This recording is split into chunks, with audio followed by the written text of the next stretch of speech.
Oke, sebelumnya Assalamualaikum warahmatullahi wabarakatuh. Selamat pagi, Bu Filja, serta rekan-rekan sekalian. Di sini kami dari kelompok 5 izin untuk mempresentasikan hasil dari diskusi kami, yaitu tentang analisa rasio. Boleh di next.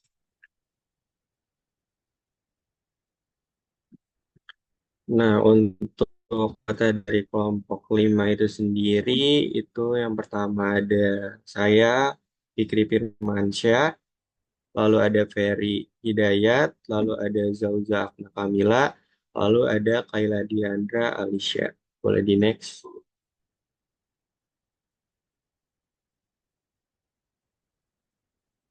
Nah, yang pertama itu kita mau bakal apa sih analisa keuangan bisnis itu? Boleh di next.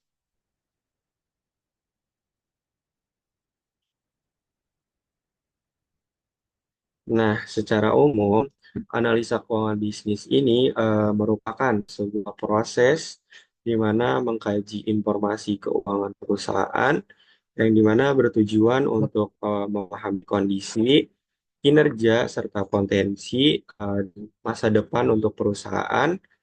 Proses ini melibatkan pengelolaan dan interpretasi data dari laporan keuangan guna untuk mendukung pengambilan keputusan yang tepat.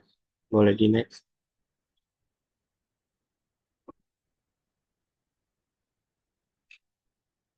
Nah, mengapa mengapa gitu analisis rasio itu penting? Boleh di next.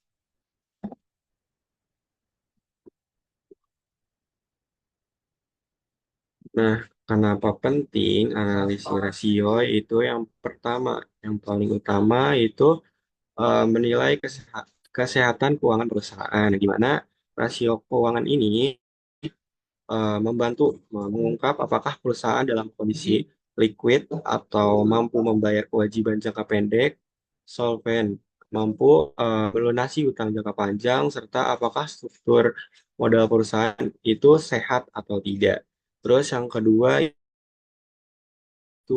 dapat mengukur kinerja operasional, di mana dengan adanya rasio profitabilitas perusahaan ini bisa melihat apakah kegiatan operasional menghasilkan keuntungan yang cukup. Dan misalnya itu yang pertama itu net profit margin, yaitu menunjukkan efisiensi dalam menghasilkan laba bersih. Terus yang kedua ada return of asset dan return of equity, yaitu menunjukkan sejauh mana sih aset dan modal mampu menghasilkan laba. Boleh di next.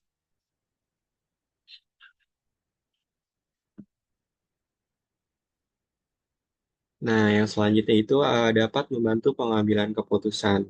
Nah, yang di mana manajemen menggunakan hasil analisis rasio ini untuk mengambil sebuah keputusan penting seperti ekspansi, penghematan biaya, pengelolaan utang, atau investasi baru.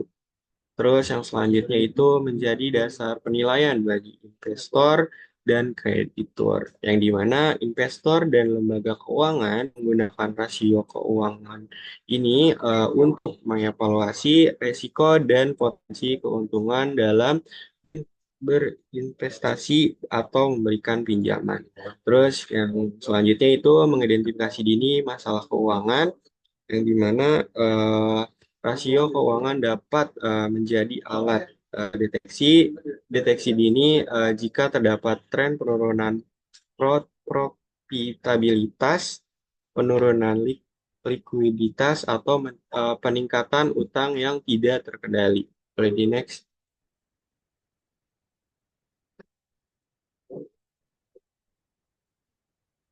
Selanjutnya ini ada definisi dari analisis rasio keuangan itu sendiri, yang dimana pengertiannya itu atau bisa dibilang definisi dari analisis rasio keuangan itu merupakan metode untuk mengukur dan mengevaluasi kondisi keuangan serta kinerja perusahaan melalui perbandingan perbandingan angka-angka yang terdapat dalam laporan keuangan, seperti neraca dan laporan laba rugi. Boleh di next.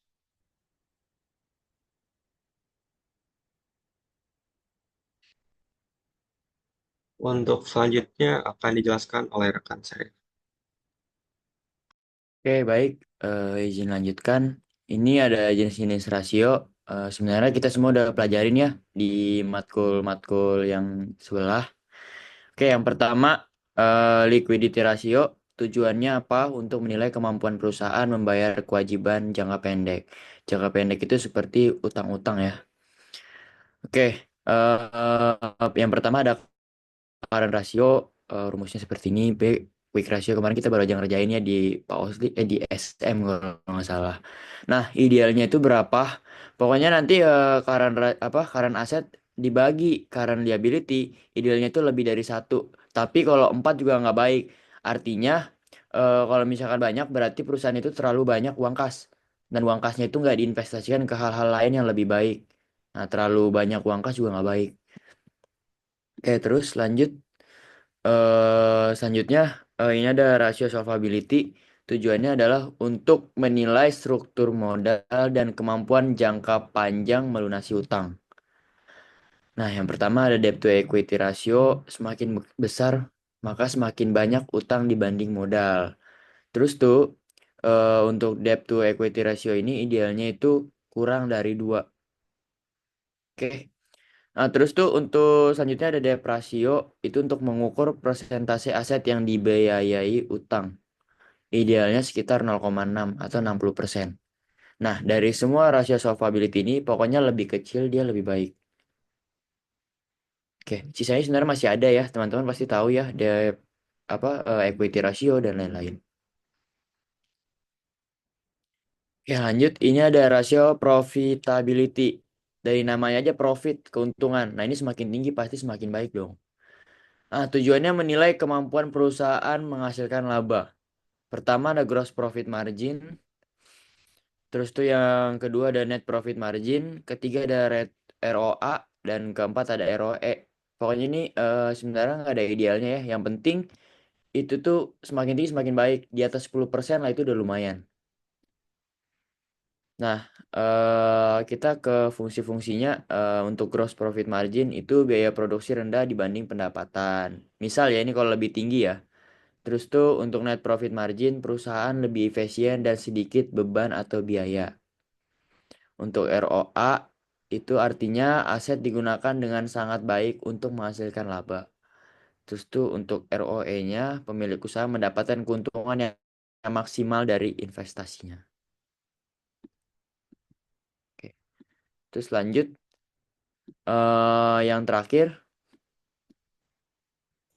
rasio activity. Tujuannya untuk menilai efektivitas perusahaan dalam menggunakan asetnya.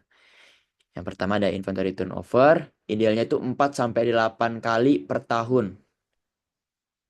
Terus tuh ada receivable turnover, idealnya itu 6 sampai 10 kali per tahun. Semakin tinggi maka semakin efisien. Tapi bisa berarti stoknya dikit atau rawan out of stock. Terlalu rendah berarti penagihannya lambat. Oke, kita lanjut ya. Nah, udah kita langsung masuk aja ke studi kasus dilanjutkan oleh teman saya. Oke, di sini kita mengambil studi kasus dari PT Investment Indonesia Tbk, yaitu pada tahun 2023 PT Investment mengalami penurunan kinerja keuangan yang mana tercermin dari turunnya laba bersih sebesar 10,1% menjadi 4,8 triliun dibandingkan tahun sebelumnya. Nah, penurunan ini itu sejalan dengan turunnya penjualan itu sebesar 6% menjadi 38 triliun. Di sini kita bisa melihat bahwasanya hasil profitabilitas seperti net profit marginnya itu menunjukkan penurunan di sekitar 13%. Yang mana berarti kalau yang sudah dibahas oleh Putri tadi, kalau net profit marginnya mengalami penurunan berarti perusahaan kurang efisien dalam mengelola biaya di tahun 2022 menjadi sekitar 12,4%. Dan ini tahun 2023 kita itu laba ada penjualan menurun. penurunan ini terjadi karena upaya ekspansi negatif pengeluaran energi. Namun dampak 30% dari masyarakat terus mengambil hasil akhir. Kesimpulannya, analisis rasio keuangan regulator ini menunjukkan adanya tekanan pada profitabilitas perusahaan meski strategi pemasaran dan ekspansi juga tetap dijalankan.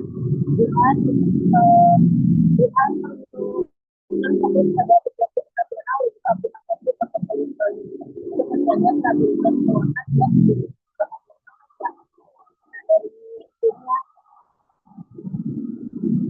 diketahui bahwa masalah utama dari banyak developer ini yaitu pada profitabilitas khususnya di net profit margin yang menandakan perlunya perbaikan dalam efisiensi biaya operasional dan juga penjualannya agar kita bisa mempertahankan dan juga meningkatkan kemampuan penghasilan nabati. Yang di sini kita ambil dari berita dari investasi keuangan dari sektor tadi yang disediakan.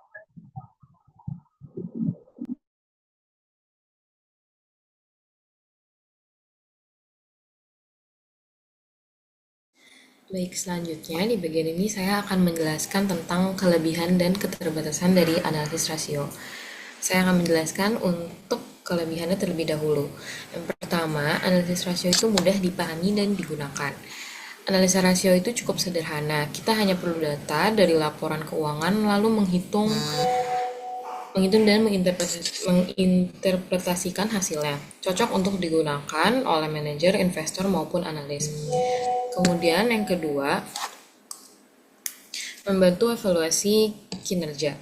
Rasio bisa menunjukkan efisiensi operasional, kemampuan membayar hutang, sampai seberapa besar keuntungan yang dihasilkan oleh perusahaan.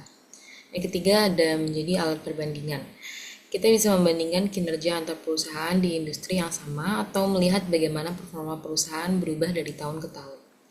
Yang keempat ada sebagai dasar pengambilan keputusan. Hasil dari analisa ini sering dijadikan acuan dalam pengambilan keputusan bisnis atau investasi.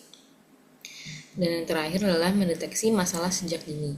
Dengan memantau rasio-rasio tertentu, kita bisa tahu lebih awal kalau ada potensi masalah keuangan di perusahaan.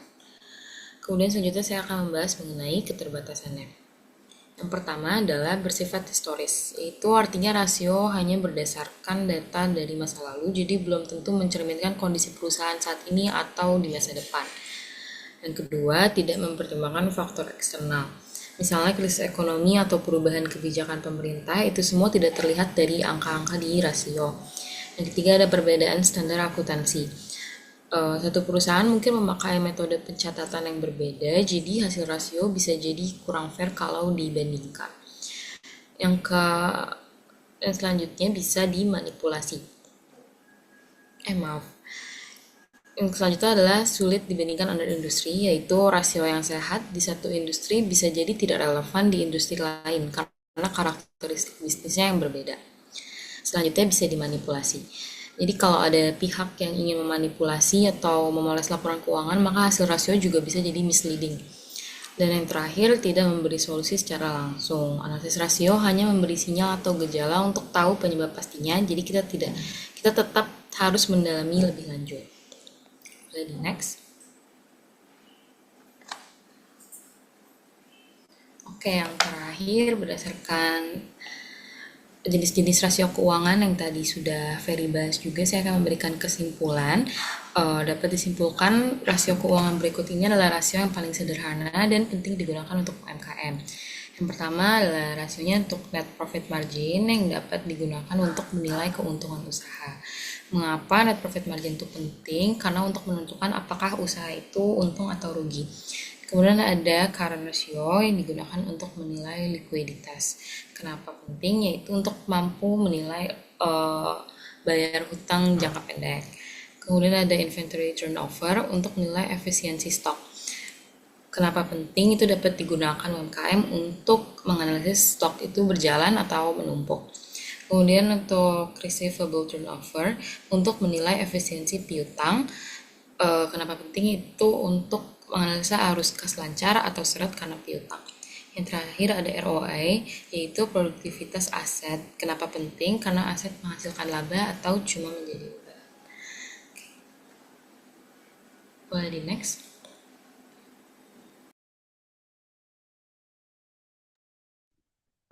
Baik, mungkin cukup sekian presentasi dari kelompok 5. Selanjutnya kita akan membuka sesi diskusi. Sesi diskusi kali ini kita hanya mengopen untuk 4 pertanyaan aja. Mungkin dari teman-teman sekalian ada yang ingin bertanya, boleh buat Kaca dipersilahkan. Oke, halo perkenalkan saya Masya Putri Basalmah dari kelompok 2 kayaknya. Izin bertanya, buat studi kasus kan kalian pakai Unilever ya? Di sini kan ngebahas tentang rasio dari kasus yang udah kalian taruh aja gitu sebagai misalnya kalian jadi financial consultant, kalian akan menyarankan apa klien kalian untuk naruh atau invest di PT Unilever ini enggak?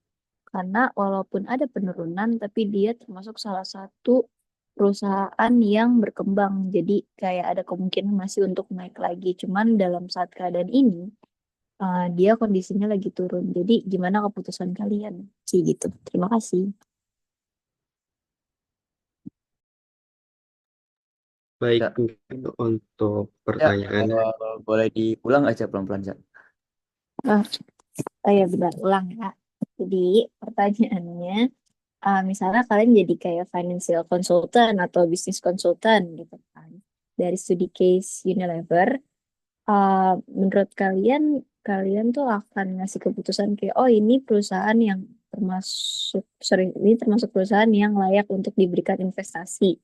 Walaupun di kasus kalian dia sedang posisinya lagi turun, kayak gitu. Keputusan kalian tuh apa? Kayak gitu. Bisa dipahamin nggak?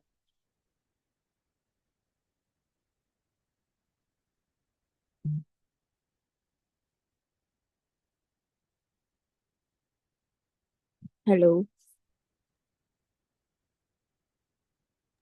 Bisa, bisa. Oke, terima kasih. Baik, mungkin untuk pertanyaannya kami tampung dulu ya. Boleh ke next. Yang bertanya kepada Fatur Rahman dipersilakan. Oke, sebelumnya suara gue jelas ya? Jelas tuh. Oke, perkenalkan nama gue Muhammad Fatur Rahman dari kelompok 1. Tadi kan di-mention ya, terkait salah satu kewajiban jangka pendek adalah hutang piutang ya. Nah, gue mau nanya, kira-kira kalau ada sebuah perusahaan, mereka ini penagihan piutangnya lama banget. Nah, itu kira-kira alasannya itu karena tanda perusahaan susah nagih, atau memang itu sebuah kebijakan bisnis gitu? Apa itu sebuah strategi bisnis gitu? Itu, bisa pahami nggak? Sorry Fatur, boleh diulang Pak? Patah-patah ya, apa enggak? Enggak, tadi kecepatan aja. Oke, sorry ya. Kira-kira kalau misalnya sebuah perusahaan lama banget nagih hutangnya nih, ini berbicara tentang kewajiban jangka pendek lah, gitu. Perusahaan ini lama banget buat nagih hutang. Kira-kira ini nih, eh, lama nagih hutang karena emang susah nagih, apa yang memang mereka ini membuat strategi bisnis gitu. Mungkin ini kebijakan bisnis dibikin lama sengaja gitu. Pak, gitu kira-kira. Jelas gak? Oke, Fatur jelas untuk pertanyaannya. Mungkin Oke. buat pertanyaannya kami tampung dulu. Buat teman-teman sekalian, apakah ada yang masih ingin bertanya? Karena masih ada 2 slot untuk bertanya.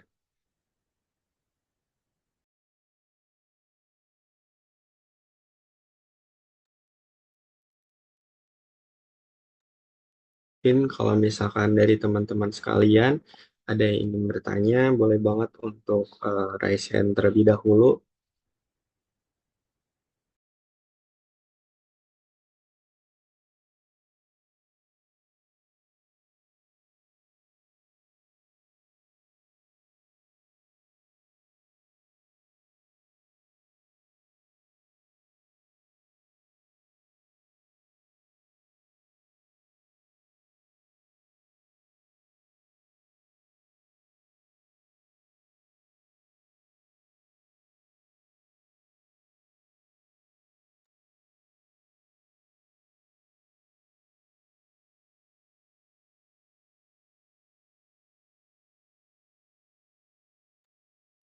Sekali lagi kepada rekan-rekan sekalian yang ada yang ingin bertanya, itu boleh banget untuk mengaktifkan fitur raise hand terlebih dahulu. Atau kalau misalkan memang ada kendala, boleh banget lewat kolom room chat.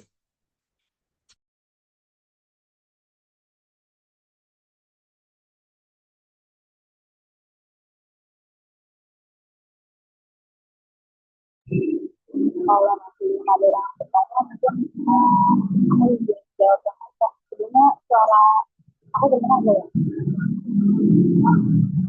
Kurang jelas lah, Jelas kurang jelas. dengar nggak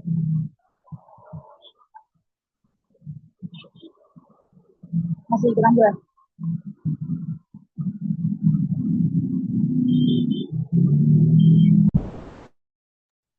Udah mendingan sih. Oke mungkin aku ingin jawab agak terkait gimana kalau kita sebagai financial konsultan ya yang mana PT Unilever ini lagi mengalami penurunan laba dan juga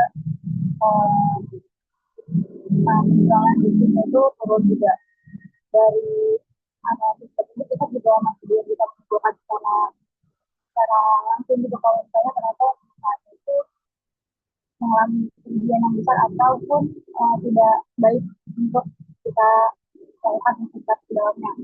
Walaupun laba bisnisnya turun, net profit marginnya turun, dan juga penjualan bisnisnya turun, tapi sisi positif dari pemerintah ini masih sangat banyak. Yang mana pemerintah tetap masih menciptakan besar dan besar merugi itu kan mengalami penurunan dari tahun-tahun yang kemarin.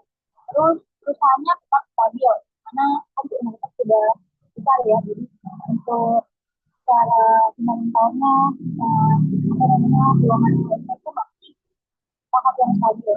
Terus untuk brand powernya itu yang sangat kuat. Dan juga untuk perkembangan dari investasi, biasanya kalau misalnya lagi mengalami penurunan kayak gitu, jadi sahamnya itu lebih murah.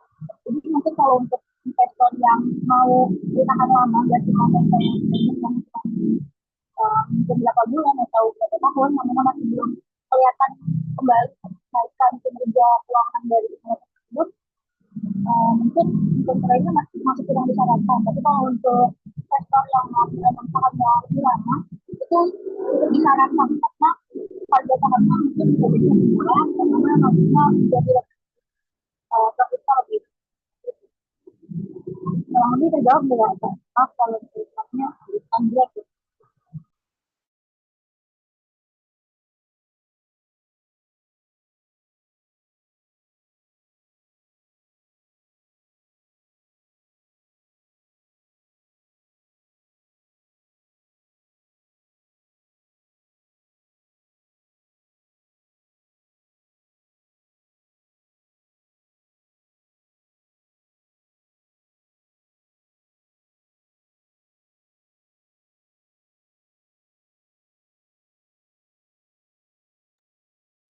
Mungkin Fatur, apakah tadi jawaban dari Akna sudah jelas ya?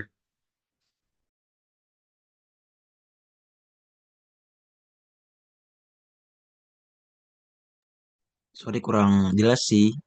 Soalnya agak mendem gitu suaranya. Nggak apa-apa sih sebenarnya kalau misalnya emang terkendala. Gue izin nambahin deh buat pertanyaan Fatur kan ya. Soal kewajiban jangka pendek antara yang lambat itu karena perusahaannya atau emang strategi bisnisnya kan. Nah, Ya, eh, betul, Ferry. sebenarnya ini dia Fatur. Nah, sebenarnya ini bisa jadi dua faktor ya. Kita kan belum tahu kejadian yang sesungguhnya. Nah, untuk faktor pertama kita lihat dari eh, penagihannya yang lambat. Bisa jadi karena kesulitan penagihan. Terus kalau kesulitan penagihan ini kita lihat dari kualitas pelanggannya. Bisa aja pelanggannya suka kabur-kaburan. Bisa aja dicari tiba-tiba ngilang. Terus tuh proses internalnya dan lingkungan ekonominya itu lumayan susah. Nah, yang kedua ini yang sering terjadi strategi dari perusahaannya emang sengaja dilambat-lambatin. Contohnya di kredit-kredit motor deh. Emang tujuannya supaya hubungan sama pelanggan ini nggak lepas. Biar bisa tetap terus negosiasi dengan pelanggan, bisa terus apa? Biar bisa tetap terus berhubungan dengan si pelanggan ini dan tujuannya biar pelanggan juga merasa dihargai.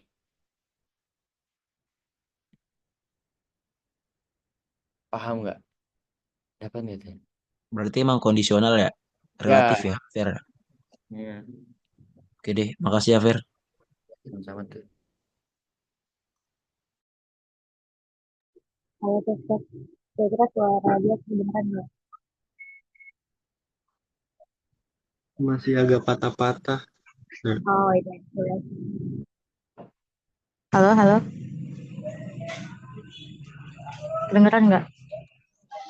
kedengeran, kedengeran. Oke, izin jawab yang Aca tadi ya, terkait gimana kalau kita jadi financial consultant dan juga tapi PT Unilever ini masih mengalami penurunan dalam mengelola uh, profitable apa tadi, laba bersihnya itu turun, terus juga penjualannya juga turun dan net profit marginnya turun. Nah, dari uh, penjelasan yang tadi itu rasio-rasio yang telah kita analisa, kita nggak bisa ngelihat dari satu sisi aja.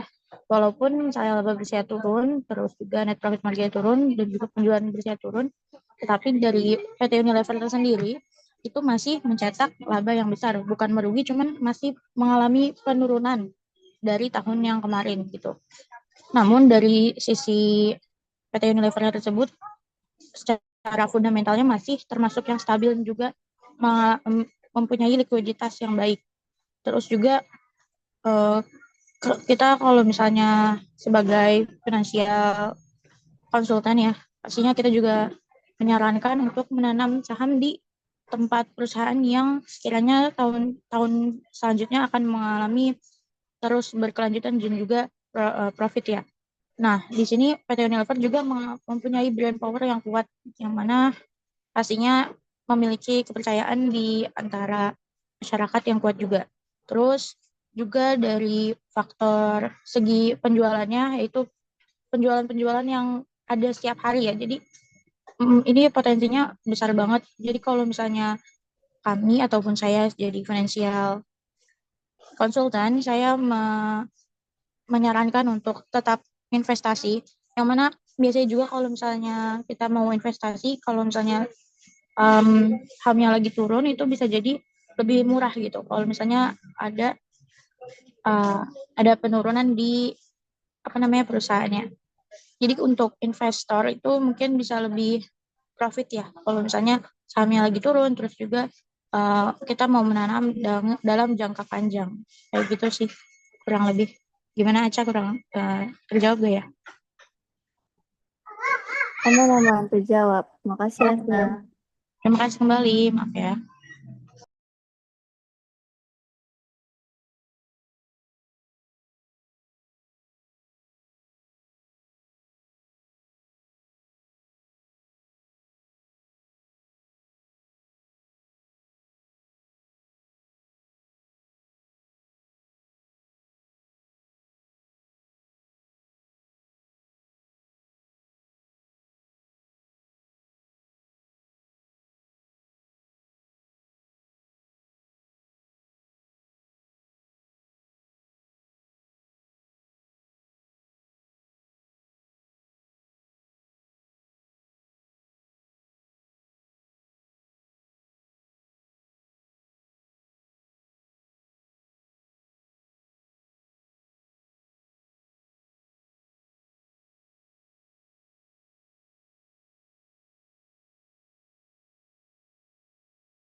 Baik, izin menjawab apa namanya pertanyaan dari Nur Fitri.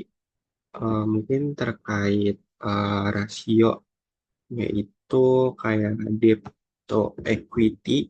Kalau misalkan terlalu tinggi, mengakibatkan perusahaan terlalu banyak, artinya itu apa namanya, sebuah perusahaan ini terlalu banyak ngandelin utang dibanding modalnya sendiri. Nah, resiko nyatanya untuk perusahaan, kalau ada penurunan pendapatan, perusahaan bisa menjadi eh, kesulitan nih buat membayar utang, dan beresiko eh, sangat beresiko untuk adanya kebangkrutan. Nah, terus sangkut pautnya dengan investor, ini sebuah tanda bahaya juga ya kalau misalkan buat investor. Mereka bisa bisa aja nih kehilangan kepercayaan karena perusahaan ini dianggap terlalu berisiko. Dan pada akhirnya mereka ini apa namanya, bakal mikir dua kali nih buat investasi. Jadi seperti itu, Nur Fitri. Apakah sudah jelas? Oke, thank you Fikri jawabannya. Sama.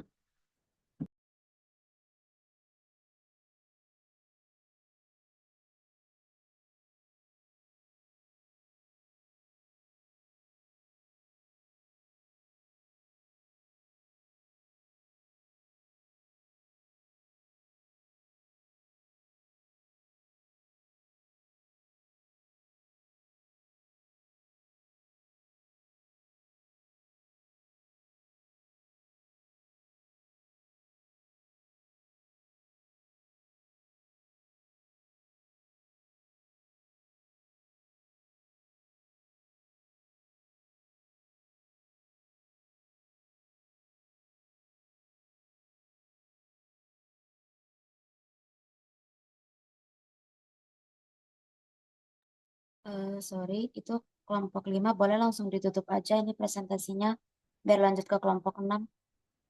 Soalnya udah lewat dari waktu yang ditentukan.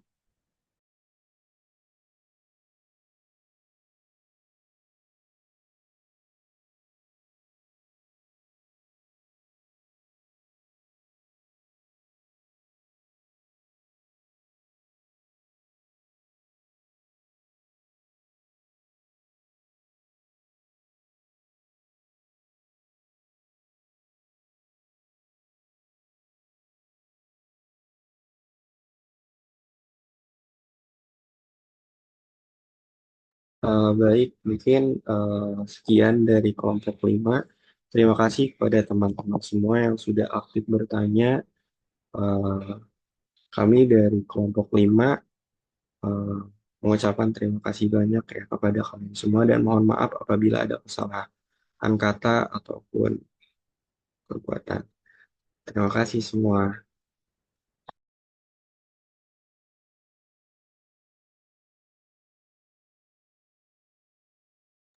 Oke, sama-sama Fikri. Boleh yang kelompok 6 langsung aja dimulai presentasinya.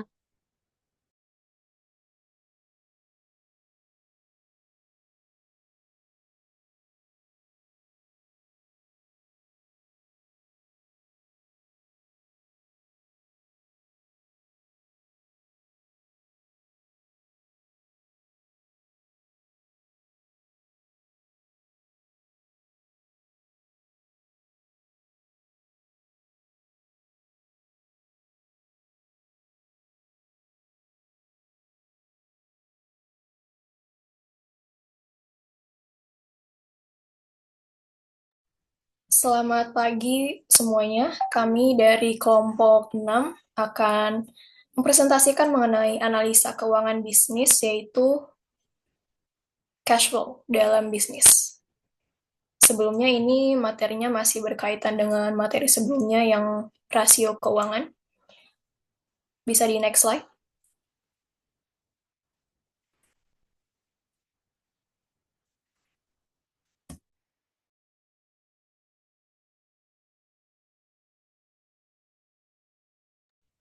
Ya, kami beranggotakan 4 anggota dalam penyusunan materi ini. Saya Nazwa Eka Putri dengan NIM 1710623046. Saya Jihan Ali Rahma dengan NIM 1710623084. Saya Najwa Jelita Soleha dengan NIM 1710623112. Saya dengan Faulia Zahra dengan NIM 1710623008.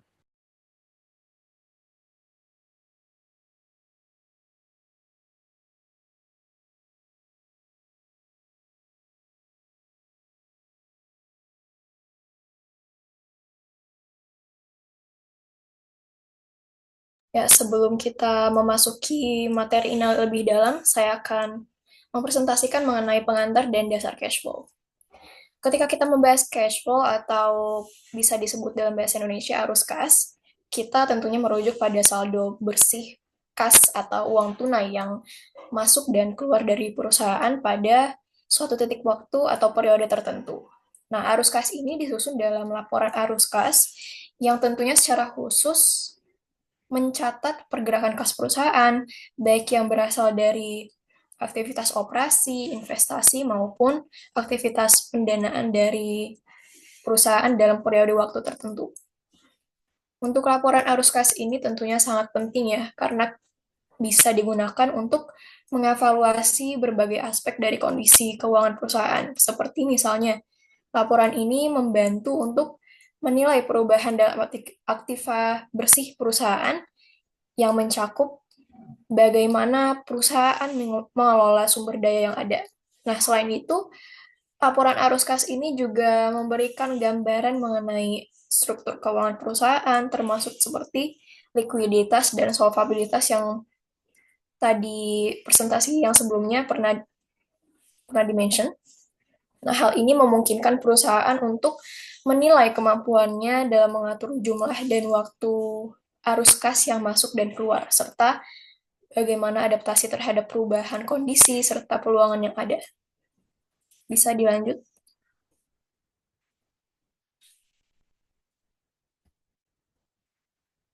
Nah, untuk perbedaan cash flow dalam laba rugi ini, apa sih bedanya?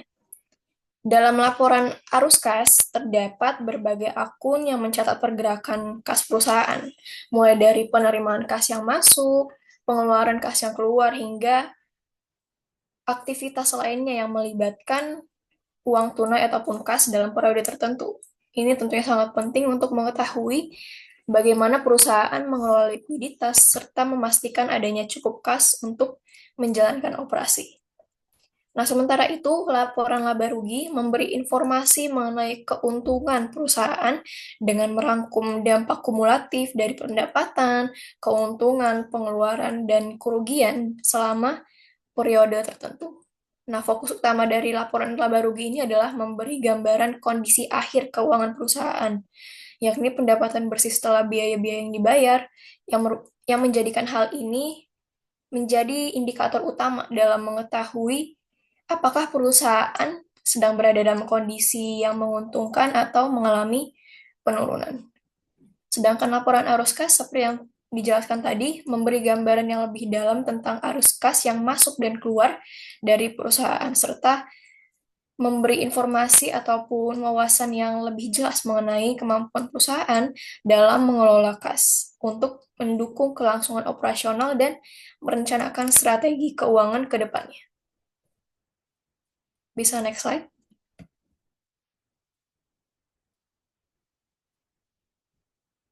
Nah, di sini akan membahas seberapa penting sih cash flow dalam operasional suatu bisnis.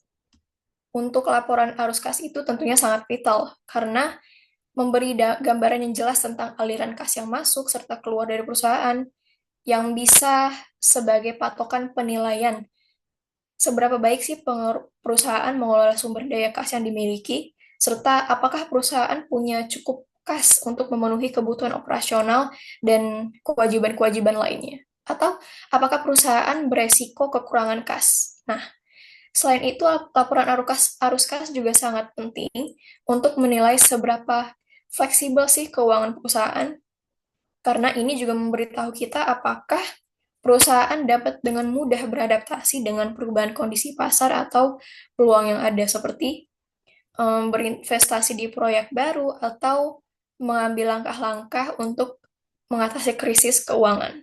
Nah, untuk secara garis besar, kelompok kami mengambil dua hal utama yang dipengaruhi cash flow dalam bisnis, yaitu yang pertama adalah mengukur likuiditas serta kesehatan finansial perusahaan. Nah, laporan arus kas ini membantu kita mengevaluasi kemampuan perusahaan untuk memenuhi kewajiban jangka pendek mereka dan mendukung kelangsungan bisnisnya. Untuk yang kedua adalah menjaga operasional tetap berjalan. Tanpa arus kas yang lancar, tentunya operasional perusahaan bisa terganggu. Oleh karena itu, laporan arus kas memastikan bahwa perusahaan bisa terus berjalan dengan stabil. Boleh di next slide?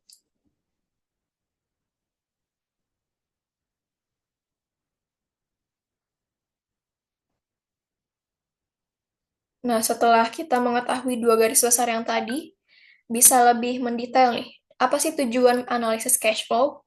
Di sini kami mengambil 5 pokok dasar, yaitu ada yang pertama memberi wawasan mengenai kesehatan finansial perusahaan. Nah, laporan ini juga bisa membantu perusahaan dalam mengukur likuiditas perusahaan atau kemampuan perusahaan memenuhi kewajiban jangka pendek, yang dimana ini penting untuk mengetahui apakah perusahaan punya kas yang cukup untuk membiayai biaya operasional sehari-hari. Di sini kami ambil 3 poin utama, yaitu memahami kondisi keuangan perusahaan yang sebenarnya, penilaian pengaturan likuiditas perusahaan, serta prediksi kemampuan perusahaan dalam membayar utang. Selanjutnya di sini ada poin kedua, yaitu mendukung pengambilan keputusan keuangan perusahaan. Tentunya dengan menggunakan laporan tersebut, seorang manajer keuangan bisa membuat keputusan strategis ya, seperti pengurangan utang atau juga investasi baru. Nah, selain itu juga laporan ini membantu untuk merencanakan kebutuhan kas di masa mendatang.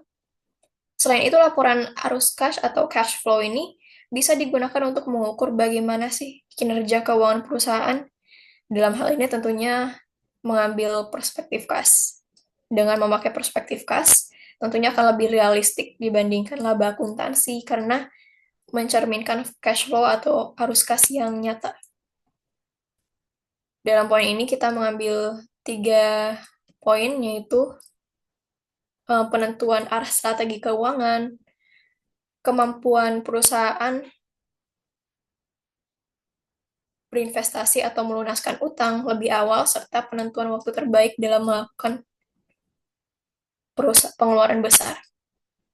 Selanjutnya yaitu mengetahui sumber dan penggunaan kas. Nah, ketika kita memisahkan kas berdasarkan jenis aktivitasnya, maka laporan ini tentunya bisa membantu perusahaan mengetahui tentang dari mana kas ini berasal dan bagaimana kas itu digunakan. Nah, hal ini tentunya karena laporan ini dibagi berdasarkan aktivitasnya, yaitu operasi, atau yaitu aktivitas operasi, aktivitas investasi, serta aktivitas pendanaan perusahaan. Selanjutnya yaitu tujuan analisa cash flow ini membantu dalam prediksi kebutuhan kas di masa mendatang dari suatu perusahaan. Masih berkaitan dengan likuiditas perusahaan sebelumnya, perkiraan pemenuhan kas juga bisa dilihat dari faktor likuiditas tersebut. Nah, yang terakhir untuk tujuan analisa cash flow ini, kita mengambil mengenai optimalisasi pengelolaan kas dan setara kas. Laporan historis mengenai perubahan kas dan setara kas ini akan mengklasifikasi kas berdasarkan aktivitas operasional, pendanaan, dan investasi dalam kurun waktu periode akuntansi tertentu. Nah, ini juga sebagai dasar untuk menilai kebutuhan perusahaan menggunakan arus kas. Kas ini bisa berupa rekening giro, saldo kas, aset setara kas, atau investasi-investasi yang liquid dengan risiko yang minim. Nah, kalau untuk setara kas ini bisa berupa aktiva yang dimiliki untuk memenuhi komitmen kas jangka pendek. Untuk aktivitas perusahaan seperti operasional, investasi, dan pendanaan akan dilanjutkan lebih mendetail oleh rekan saya.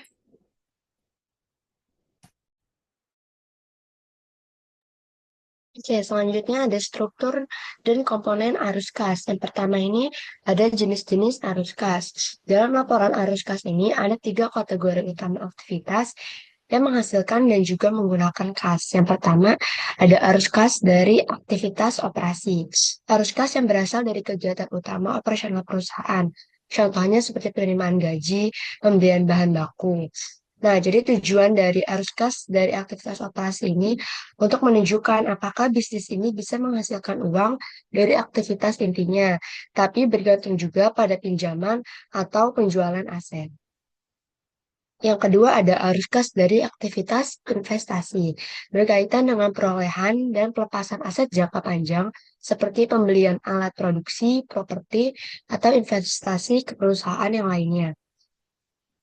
Jadi inti dari kas aktivitas aktivitas ini ngasih gambaran apakah perusahaan ini sedang ekspansi atau malah sedang jual aset buat mendapatkan dana. Kalau yang terakhir ada arus kas dari aktivitas pendanaan. Semua aktivitas ini berkaitan dengan pendanaan eksternal, baik dari utang maupun ekuitas ataupun modal.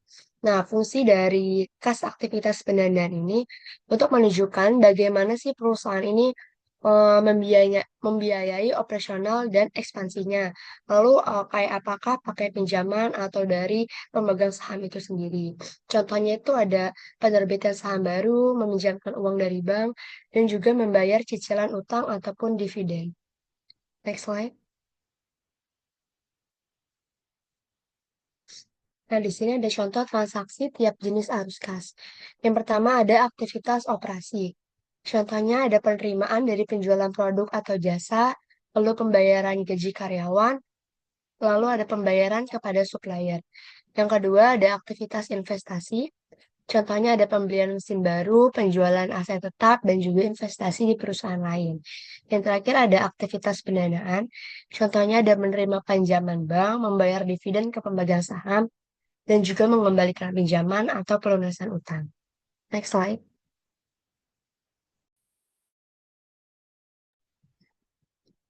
Lalu ada hubungan arus kas dengan laporan keuangan yang lainnya. Yang pertama ini contohnya dengan laporan laba rugi. Laporan laba rugi ini menyajikan informasi mengenai pendapatan dan beban selama periode tertentu berdasarkan basis akrual. Artinya, transaksi dicatat saat terjadi, bukan saat kas diterima atau dibayarkan. Oleh karena itu, laba bersih yang tercatat tidak sesuai mencerminkan jumlah kas aktual yang dimiliki perusahaan.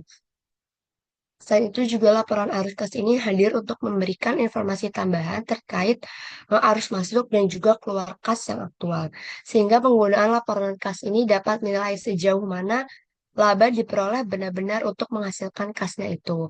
Lalu hal ini juga sangat penting untuk mengevaluasi likuiditas dan kemampuan perusahaan dalam memenuhi kewajiban jangka pendek. Next slide.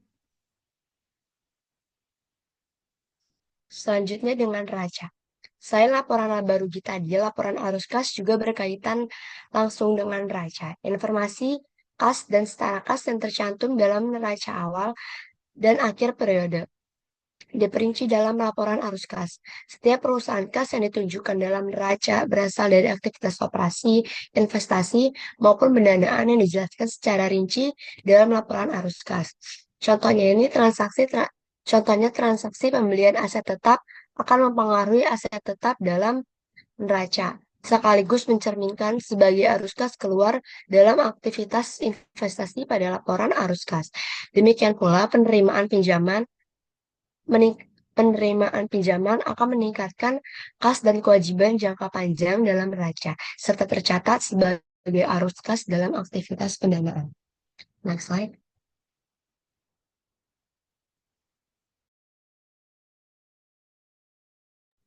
Oke, selanjutnya itu ada metode penyusunan laporan arus kas. Jadi ada 2 metode. Yang pertama ada direct method sama indirect method. Intinya direct method itu dia nampilin semua penerimaan kas dan pengeluaran kas dari aktivitas operasional secara langsung. Contohnya kayak pembayaran gaji, penerimaan kas, pembayaran kas ke supplier, Nah, kalau indirect method itu mulai dari laba bersih net income, lalu diseleksi lagi untuk nyesuaiin item-item non-kasnya dan perubahan akun neraca kayak piutangnya, presiden utangnya, utang usahanya. Nah, pokoknya contohnya kayak penyesuaian untuk perubahan akun non-kas seperti perubahan aset lancar dan liabilitas. Di sini ada contoh-contohnya ini yang di metode direct method, ini yang indirect method. Bisa dilihat. Next. Next itu menganalisis tren cash flow. Nah, jadi untuk analisis tren cash flow ini digunakan untuk melihat perubahan cash flow dari waktu ke waktu, tujuannya untuk nilai apakah perusahaan cash flow-nya itu baik, stabil, atau buruk. Nah, di sini ada contohnya, misalkan dari tahun 2021, 2022, 2023. Nah, intinya kalau misalkan eh, ini dia bisnisnya cash flow-nya makin besar, berarti trennya positif. Kalau misalkan dia menurun, cash flow-nya berarti trennya negatif. Tanda peringatan berarti akan ada perusahaan itu ada masalah keuangan. Oke, next itu kita masuk ke rasio cash flow. Jadi semakin banyak arus kas yang dimiliki perusahaan itu berarti semakin kecil kerentanan terhadap kerusakan keuangan disebabkan oleh penurunan bisnis secara keseluruhannya. Nah, rasio cash flow ini tuh sangat penting karena dengan menggunakan cash flow ratio ini, perusahaan dapat dengan mudah mengetahui berapa banyak uang yang mereka miliki, terus kemana uang itu pergi, dan gimana mereka dapat mempertahankan anggaran yang seimbang. Next. Oke, next itu kita masuk ke penjelasan untuk rasio-rasio cash flow ya. Yang pertama itu ada operating cash flow ratio. Nah, jadi operating cash flow ratio ini digunakan untuk mengukur seberapa kuat kas dari aktivitas operasional yang bisa digunakan untuk membayar utang jangka pendek perusahaannya. Jadi rasio ini dihitung dengan bagi operating cash flow dengan current liabilities. Nah, jadi semakin tinggi nilainya, semakin aman kondisi keuangan perusahaannya karena nunjukin bahwa kegiatan operasional berarti menghasilkan cukup kas untuk menutupin kewajiban lancar. Di sini ada contohnya, misalkan operating cash flow-nya itu di sini 500 juta, terus karena liabilitas 250 juta. Berarti tinggal dibagi aja, operating cash flow ratio-nya berarti 2. Nah, itu artinya kas itu uh, bisa menutupi 2 kali utang. Jadi kayak rasionya berarti kas operasional cukup membayar utang 2 kali lipat. Jadi kondisinya tergolong cukup aman. Next, itu ada free cash flow. Nah, jadi free cash flow ini nunjukin berapa banyak kas tersisa setelah perusahaan ngeluarin uang untuk capital expenditure. Capital expenditure itu kayak belanja modal gitu lah, kayak pembelian mesin, terus kayak aset tetap, kayak gitu. Nah, rumusnya itu operating cash flow dikurang capital expenditure. Nah, nilai positif cash capital expenditure ini nunjukin bahwa perusahaan itu punya kas bebas yang bisa digunakan untuk misalkan untuk bayar utang, buat bagi dividen, atau untuk ekspansi gitu. Di sini ada contohnya. Ini tinggal dikurang aja. Nah, terus berarti ini artinya free cash flow-nya berarti ada 400 juta yang nunjukin kalau fleksibilitas keuangannya itu baik. Nah, next, itu ada cash flow coverage ratio. Nah, jadi cash flow coverage ratio ini digunakan untuk mengukur kemampuan perusahaan bayar beban bunga pinjaman dengan kas yang dihasilkan dari operasional. Jadi rasio ini dihitung dari operating cash flow ditambah interest paid tambah tax paid. Nah, dibagi interest payments. Terus jadi nilai rasionya yang tinggi itu berarti dia menunjukkan perusahaan itu berarti mampu bayar beban bunga. Jadi dianggap memiliki resiko keuangan yang rendah. Jadi contohnya di sini cash flow coverage ratio-nya kan 9,5. Berarti perusahaan dapat bayar bunga 9,5 kali lipat dari kas yang tersedia. Next itu ada cash flow to debt ratio. Nah, jadi cash flow to debt ratio ini berarti nunjukin seberapa besar kemampuan perusahaan dalam melunasi seluruh utangnya menggunakan kas dari operasional. Jadi rasio ini dihitung dengan bagi operating cash flow dengan total debt. Jadi nilai yang mendekati atau di atas satu itu berarti nandain kemampuan perusahaan untuk melunasi utang itu cukup kuat. Ya misalkan di sini kan cash flow to debt ratio-nya 0,5 ya, berarti ya cukup di bawah satu lah gitu. Jadi nunjukin kalau kas itu berarti cuman mampu melunasi separuh utangnya yang bisa menjadi sinyal risiko keuangan gitu lah. Oke, next. Next itu ada cash flow margin. Jadi untuk cash flow margin ini digunakan untuk mengukur efisiensi perusahaan dalam menghasilkan kas dari total penjualannya. Ya, jadi rumusnya operating cash flow dibagi net sales. Nah, jadi semakin tinggi persentasenya, eh, semakin besar juga bagian pendapatan yang berubah jadi kas. Kayak contohnya di sini kan marginnya 30%. Berarti kayak misalkan contoh setiap Rp1.000 penjualan, itu berarti perusahaan bisa menghasilkan Rp300 dalam bentuk kas gitu. Jadi itu menunjukkan efisiensi operasionalnya itu kayak gimana. Oke, next akan dijelaskan oleh teman saya. Oke, untuk selanjutnya interpretasi hasil analisis arus kas. Analisis arus kas bertujuan untuk memahami sejauh mana perusahaan mampu menghasilkan kas dari kegiatan operasional, berinvestasi, dan pendanaan.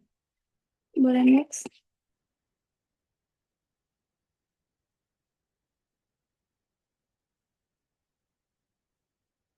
Next lagi, Ji. Nah, di sini ada ciri-ciri perusahaan dengan arus kas sehat. Untuk yang pertama, arus kas dari operasional positif dan konsisten, menandakan bisnis inti berjalan baik dan mampu membiayai operasional tanpa utang baru. Lalu yang kedua, arus kas pendanaan netral atau menurun.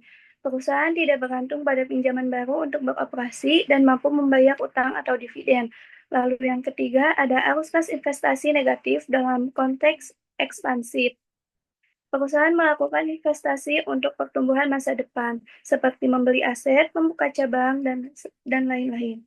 Lalu yang terakhir ada saldo kas meningkat atau stabil, memberi ruang untuk menghadapi krisis atau peluang. Boleh di next?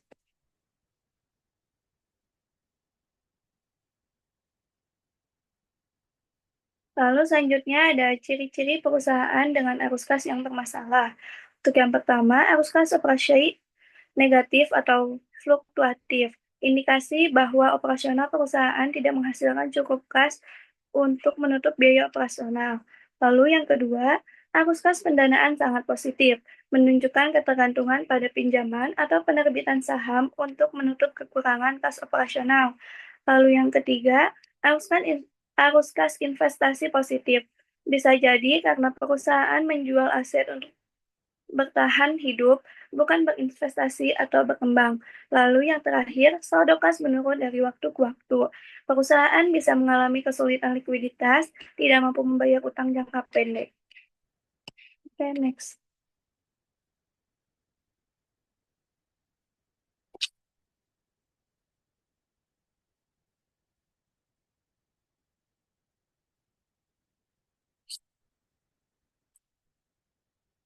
Oke, di sini ada studi case. Itu PT Sritek mengalami krisis keuangan pada tahun 2020 sampai 2021, terutama karena masalah arus kas. Meskipun perusahaan mencatatkan laba di laporan keuangan, nyatanya arus kas dari operasional justru negatif. Ini berarti perusahaan tidak menghasilkan cukup uang tunai dari kegiatan usahanya untuk menutupi kebutuhan operasional. Beberapa penyebab utamanya adalah penurunan penjualan akibat pandemi, banyaknya piutang yang belum dibayar, beban bunga utang yang besar, serta pengeluaran investasi yang tidak menghasilkan kas secara langsung. Akibatnya, Sritek gagal membayar utang luar negeri dan harus menjalani proses restrukturisasi atau PKPU. Untuk mengatasi krisis ini, Sritek menegosiasikan utang-utangnya, menghentikan belanja pasar modal besar, serta fokus pada produk yang cepat terjual, seperti masker dan APD. Kasus ini menunjukkan bahwa laba saja tidak cukup. Arus kas yang sehat adalah kunci keberlangsungan bisnis.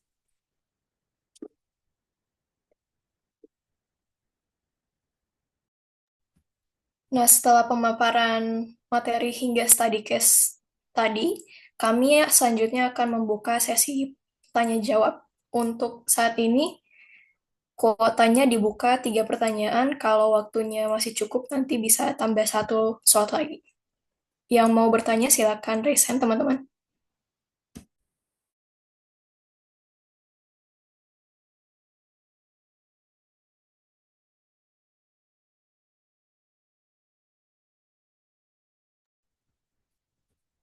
Masih ada 2 kuota lagi.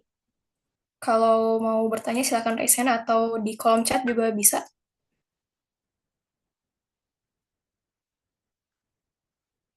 Ya, untuk Cecilia Sheryl, bisa dipaparkan pertanyaannya. Terima kasih atas kesempatannya. Perkenalkan, saya Cecilia Serial dari kelompok 8.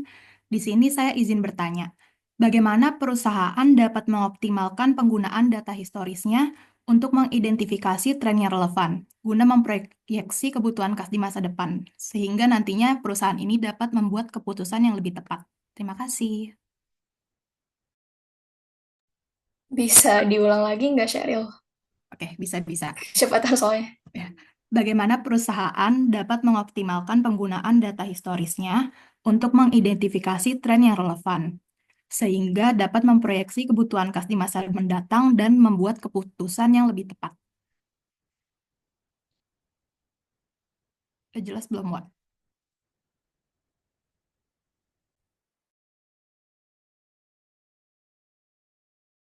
Oke, sudah jelas, Sheryl. Bisa dilanjut ke pertanyaannya Fikri. Baik, sebelumnya apakah suara saya terdengar? Terdengar jelas. Oke, baik, sebelumnya terima kasih udah ngasih kesempatannya. Di sini mau bertanya, kalau semisalkan nih perusahaan sedang mengalami keterbatasan kas, nah menurut kalian apa yang sebaiknya diprioritaskan? Entah itu bayar utang, investasi, atau operasional. Nah, kalau dari hal tersebut, mungkin kalian bisa berikan alasannya kenapa hal tersebut bisa dibilang bisa diprioritaskan kalau misalkan apa namanya sedang ada keterbatasan kas. Terima kasih pertanyaannya. Cukup jelas. Masih ada satu slot lagi untuk sesi pertanyaan ini.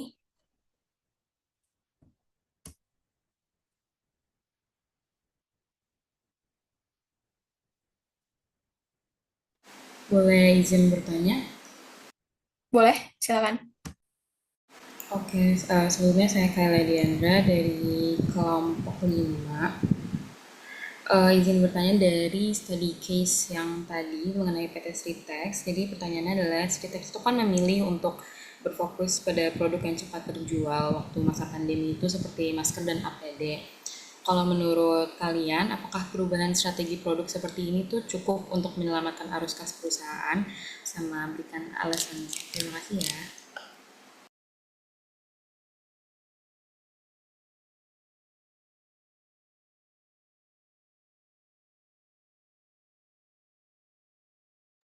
Sorry Kayla, tadi kayaknya kurang jelas suaranya di pertengahan. Boleh diulang lagi nggak? Oke, sudah. Jadi pertanyaannya itu kan Sritex memilih untuk berfokus pada produk yang cepat terjual seperti masker dan APD selama pandemi. Kalau menurut kalian, apakah perubahan strategi produk seperti ini cukup untuk menyelamatkan arus kas perusahaan? Apakah sudah jelas? Oke, jelas. Terima kasih pertanyaannya.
Izin jawab yang pertanyaan Kayla ya. Untuk perubahan strategi Sritek dengan memproduksi masker dan APD saat pandemi membantu arus kas jangka pendek, tapi tidak cukup menyelamatkan keuangan perusahaan secara keseluruhan karena beban utang yang besar dan margin keuntungannya yang rendah. Apakah terjawab? Baik, terjawab. Terima kasih. Ya, terima kasih juga.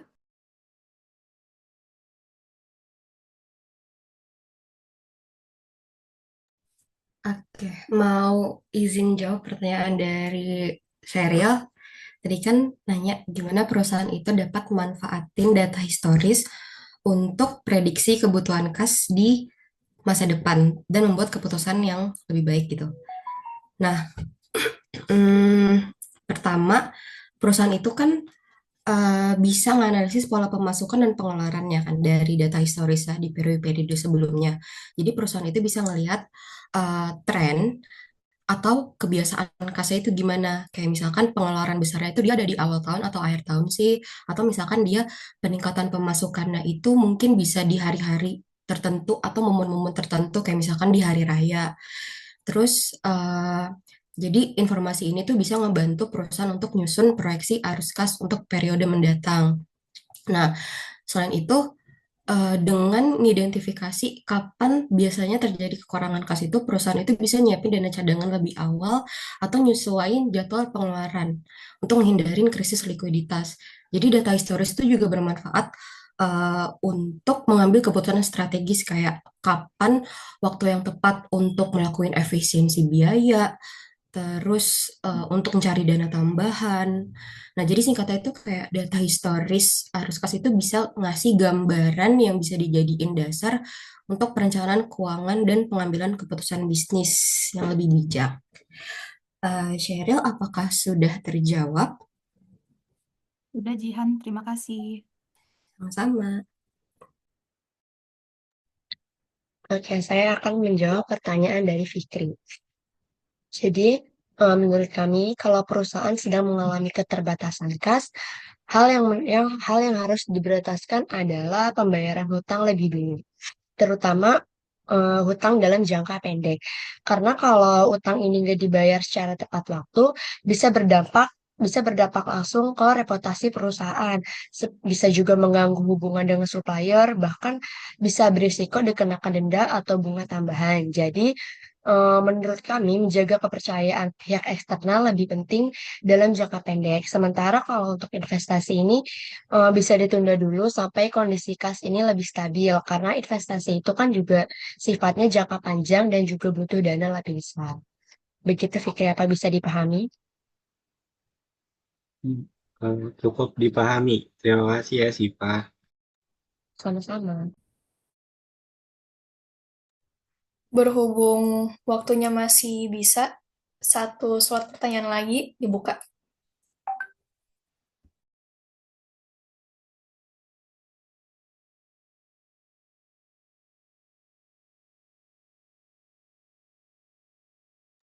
Boleh langsung dipaparkan aja pertanyaannya, Ferry. Izin bertanya,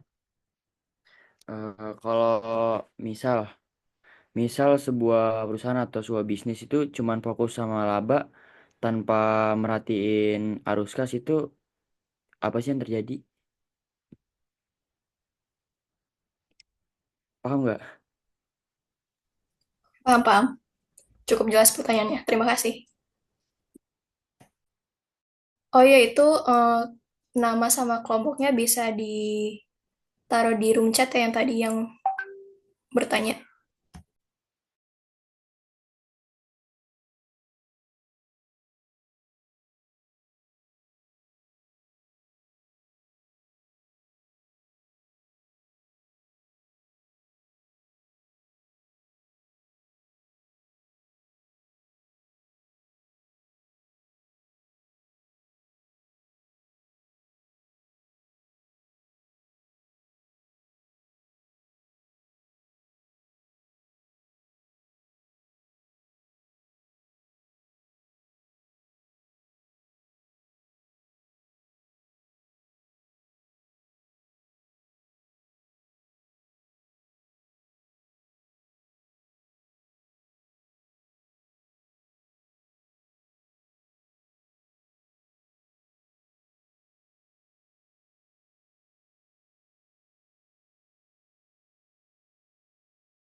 Untuk pertanyaan apakah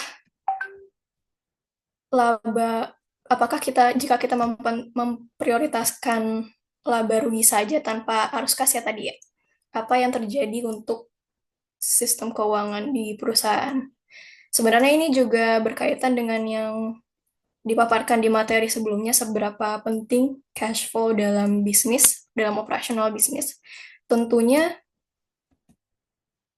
kalau perusahaan cuma fokus di laba rugi aja tanpa memperhatikan arus kas, ini beresiko fatal sih buat perusahaannya. Karena meskipun laporan laba rugi menunjukkan profitabilitas, belum tentu perusahaan punya cukup uang belum punya uang kas atau tunai untuk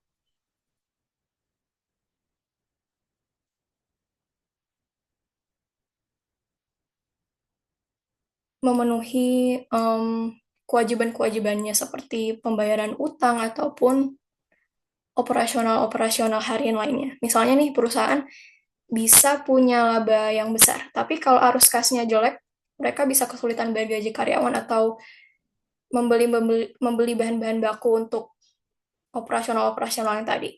Ini tentunya sering terjadi kalau perusahaan itu terlalu bergantung pada penjualan kredit atau akumulasi piutang yang belum tentu cepat cair. Jadi kesimpulannya itu meskipun terlihat sehat dari sisi laba, perusahaan bisa kehabisan uang tunai atau kas dalam jangka pendek. Yang tentunya ini juga bisa menyebabkan masalah likuiditas ataupun bahkan kebangkrutan meski punya laba yang bagus. Apakah jawabannya cukup jelas? Oh, berarti walaupun perusahaan untung, tapi tetap bisa bangkrut ya kalau nggak mikirin cash flow ya.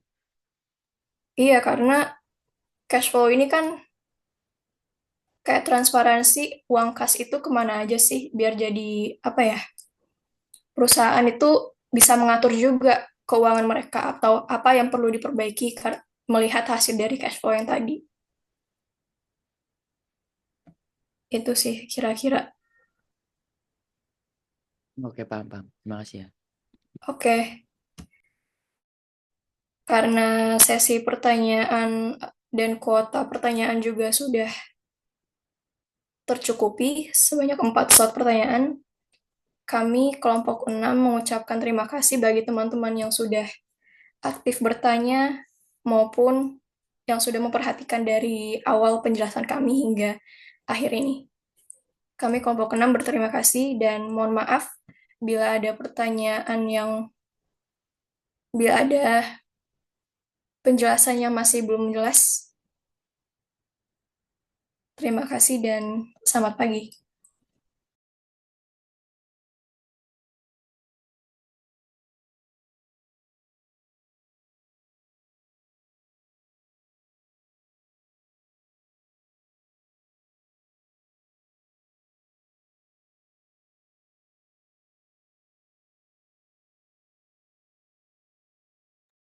Eh, Oke, ini tadi kan udah ada 2 sesi diskusi ya, yang kelompok 5 sama kelompok 6.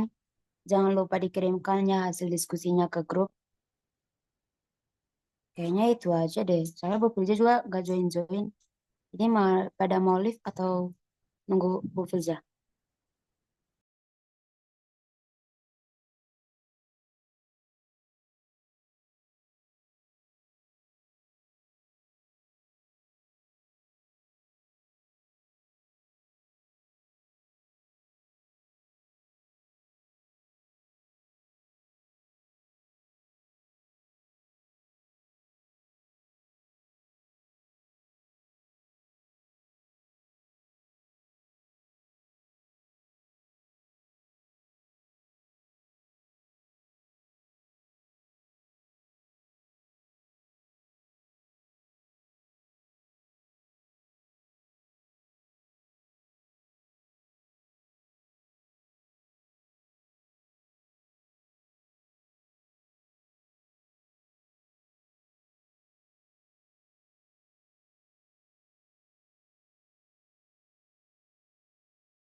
Oke guys, karena emang dari kelompok 5 dan kelompok 6 juga udah selesai presentasi, eh, perkuliahan kita hari ini kita akhirin saja karena dari Bu Iljanya sepertinya emang lagi sibuk dan tidak bisa sempat join. Terima kasih buat teman-teman yang udah join hari ini ya. Boleh leave aja dan yang mau OTW langsung aja OTW. Bye-bye. Terima kasih.